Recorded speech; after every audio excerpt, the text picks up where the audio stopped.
સુરતની ઉધના પોલીસે ચોરીની બાઇક સાથે 3 ઇસમોને પકડી પાડી કાયદેસરની કાર્યવાહી હાથ ધરી છે.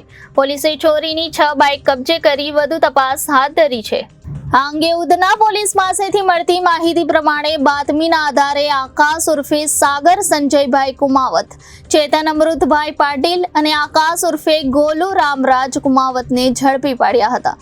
પોલીસે ચોરીની બાઇક સાથે 3 આરોપીઓને ઝડપી પાડ્યા હતા. આ અંગે પૂછપરછ કરતા તેમણે જણાવ્યું હતું કે ડિંડોલી ભેસાણ આવાસ પાણીની ટાંકી સામેની ખુલ્લી જગ્યામાં ચોરી કરી હતી.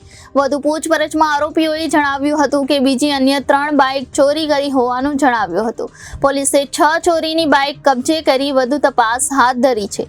આરોપીઓની મોડસ ઓપરેન્ડી વિશે પોલીસે જણાવ્યું હતું કે આરોપીઓ ખુલ્લી જગ્યામાં કે અવાવરૂ જગ્યામાં પાર્ક કરેલ બાઇક પાસે જઈ પોતાની બાઇકની ચાવી વડે લોક ખોલી અથવા પોતાની બાઇક વડે ધક્કો મારી આગળ લઈ જઈ લોક તોડી બાઇકની ચોરી કરતા અને ચોરી કરેલી બાઇકની નંબર પ્લેટ કાઢી ડિંડોલી ગોડાદરા બ્રિજ નીચે મૂકી દેતા અને જ્યારે ફરવા જવાનું હોય ત્યારે જ ચોરી કરેલી બાઇક લઈને ફરતા હતા.